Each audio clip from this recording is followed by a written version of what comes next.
Hello friends, आज की इस वीडियो में हम तुलनात्मक राजनीति की रूपरेखा बाय ओपी गाबा का रिव्यू देखने जा रहे हैं। फ्रेंड्स, इस वीडियो में हम इस बुक के कंटेंट के साथ ही साथ इस विषय पर भी बात करेंगे कि क्या ये बुक यूपीएससी के लिए रेलिवेंट है या नहीं। इसके साथ ही हम ये भी बात करेंगे कि जो student BA honours political science से अपनी पढ़ाई कर रहे हैं, क्या ये बुक उन्हें लेनी चाहिए या नहीं। तो प्लीज़ वीडियो में एंड तक बने रहें। तो फ्रेंड्स, अगर हम इस बुक के एडिशन की बात करें तो ये ओपी गाबा की तुलनात्मक राजनीति का 5वां एडिशन है, 5वां संस्करण है। हालांकि 5वां संस्करण 2019 में ही छप चुका था, बट 2021 में भी इसका 5वां संस्करण ही आ रहा है। हालांकि संशोधित रूप में इसको दोबारा से रीप्रिंट किया गया है 2021 में। अगर आप ये बुक एक नया एडिशन में ख़रीदना चाहते हैं तो हमेशा एक शॉप से ख़रीदें, किसी भी ऑनलाइन वेबसाइट से इस बुक को ना ख़रीदें, क्योंकि ऑनलाइन अगर आप ख़रीदते हैं तो आपको एक पुराना एडिशन ही मिलेगा और पुरानी प्रिंट हुई बुक ही आपको मिलती है। तो प्लीज़ आप किसी शॉप से इस बुक को ख़रीदें। इसके साथ ही फ्रेंड्स, आप इस बुक की प्रस्तावना को रीड कर सकते हो।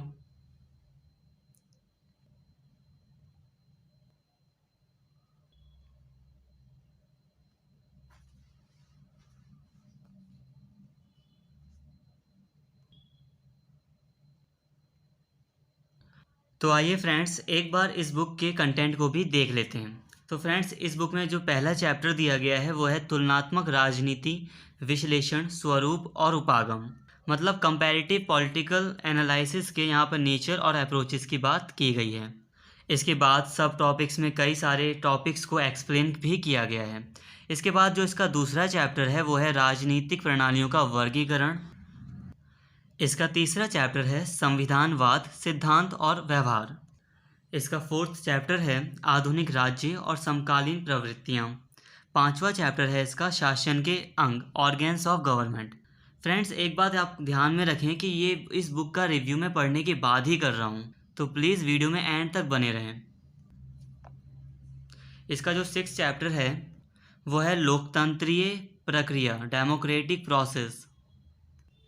इसका सेवन्थ चैप्टर है राजनीतिक दल और दलीय प्रणालियाँ। इसका आठवां चैप्टर है हित समूहों की भूमिका। इसके 9वें चैप्टर में सामाजिक आंदोलनों की बात की गई है।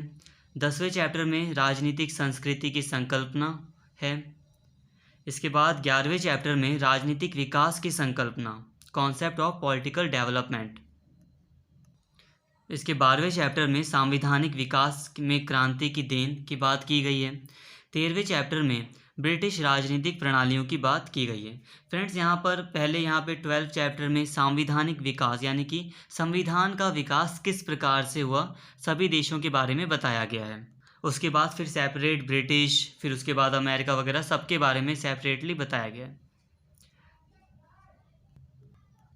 इसके 15वें चैप्टर में अमेरिकी राजनीतिक प्रणालियों की बात की गई है। इसके 17वें चैप्टर में फ्रांस की राजनीतिक प्रणालियों की बात की गई है और 18वें चैप्टर में जर्मन राजनीतिक प्रणाली की बात की गई है। इसके बाद स्विट्ज़रलैंड, सोवियत संघ,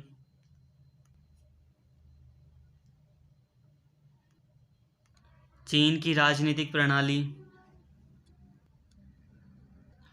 दक्षिण अफ्रीका की राजनीतिक प्रणाली, भारतीय राजनीतिक प्रणाली, विकासशील देशों की राजनीतिक प्रणालियाँ। इसके बाद इसके लास्ट चैप्टर में विकासशील देशों में राजनीतिक प्रक्रिया के बारे में बात की गई है। तो फ्रेंड्स, इस बुक में टोटल 28 चैप्टर्स दिए गए हैं। आइए अब हम बात कर लेते हैं कि आखिर हमें ये बुक क्यों ख़रीदनी चाहिए और क्यों नहीं ख़रीदनी चाहिए। फ्रेंड्स, इस बुक की सबसे पहली खासियत ये है कि इस बुक का जो कंटेंट है वो सबसे अच्छा है।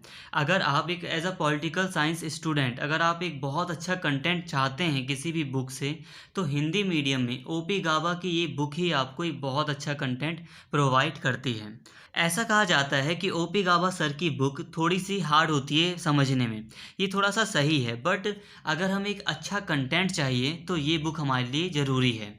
और अगर आप एक दो बार इसके टॉपिक्स को रीड करते हो तो ये बुक आपको आसानी से समझ आ जाएगी। तो इसकी पहली खासियत यही है कि इसका कंटेंट जो है वो बहुत ही ऑथेंटिक है। इसकी दूसरी खासियत ये है इस बुक की कि इसमें इंग्लिश वर्ड्स दिए गए हैं। जैसे कि मान लीजिए कि हमें वस्तुओं का मतलब अगर समझ नहीं आ रहा तो यहाँ पे गुड्स दिया गया है। मूल्यवान संसाधनों का मतलब नहीं समझ में आ रहा तो उसकी इंग्लिश मीनिंग यहाँ पर प्रोवाइड की गई है, जैसे कि वैल्यूएबल रिसोर्सेज।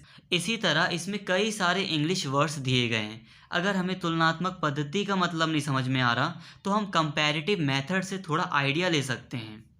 तो इस प्रकार से यहाँ पे हिंदी वर्ड्स के बगल में जो इम्पोर्टेंट वर्ड्स हैं उनकी इंग्लिश मीनिंग भी दी गई है।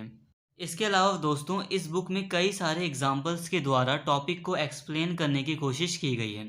और अगर एक बार हमें एग्जाम्पल किसी भी चीज़ का मिल जाता है, उदाहरण मिल जाता है, तो वो टॉपिक हमें काफ़ी अच्छे से समझ में आता है। इसके अलावा इस बुक की एक खासियत ये है कि जो भी इम्पोर्टेंट सेंटेंस वगैरह होते हैं उनकी प्रिंटिंग इस बुक में डार्क की गई है, तो ताकि वो हमें आसानी से दिख सके। इसके अलावा इस बुक की जो मुझे सबसे अच्छी बात ये लगती है कि इस बुक में कई सारे माइंड मैप्स के द्वारा समझाने की कोशिश की गई है। अब इसी माइंड मैप को देखिए, इसे पैराग्राफ में भी समझाया गया है। साथ में ही जब माइंड मैप हमें मिल जाता है तो चीज़ों को हमें जल्दी रिमाइंड करने में आसानी होती है। इसके साथ ही फ्रेंड्स इस बुक की एक और अच्छी बात यह है कि इस बुक में जो शब्द हमें समझ नहीं आते उनको सेपरेटली एक बॉक्स में अच्छे से एक्सप्लेन किया गया है। जैसे कि यहाँ पर एक शब्द है संरूपणात्मक। अब हमें ये समझ नहीं आ रहा ये क्या है, तो यहाँ पर एक बॉक्स में इस शब्द को अच्छे से एक्सप्लेन किया गया है। इससे चीज़ें और भी क्लियर हो जाती हैं। तो फ्रेंड्स अगर आप यूपीएससी एस्पिरेंट हैं और पॉलिटिकल साइंस ऑप्शनल के साथ यूपीएससी की तैयारी कर रहे हैं तो प्लीज़ इस बुक को आप ज़रूर ख़रीदें। ये बुक आपके लिए काफ़ी यूज़फुल हो सकती है। हालांकि अगर आपको मार्केट में इससे अच्छी दूसरी बुक मिलती है तो आप वो भी ले सकते हैं, बट मैं आपको यही बुक सजेस्ट करूंगा तुलनात्मक राजनीति के लिए, क्योंकि हिंदी मीडियम के स्टूडेंट्स के लिए मटेरियल बहुत कम होता है। तो अगर हमें एक अच्छा कंटेंट चाहिए तो वो कंटेंट हमें इस बुक से मिल जाता है। इसके साथ ही जो स्टूडेंट बीए ऑनर्स के हैं और वो यूपीएससी ऑप्शनल देना चाहते हैं पॉलिटिकल साइंस से, तो उनको भी मैं यही बुक सजेस्ट करूंगा। और बीए ऑनर्स के स्टूडेंट्स के लिए बुक काफ़ी यूज़फुल भी है। तो फ्रेंड्स उम्मीद करता हूँ इस बुक का रिव्यू आपको पसंद आया होगा। तो अगर आपको वीडियो पसंद आई हो तो प्लीज़ चैनल को ज़रूर सब्सक्राइब करें और इस वीडियो को ज़्यादा ज़्यादा शेयर करें और लाइक करें। हो सकता है कि जल्द ही इस बुक के मैं आपको चैप्टर्स भी प्रोवाइड करा दूँ। आपको उन चैप्टर्स की वीडियो के एंड स्क्रीन में मिल जाएगी। Thank you.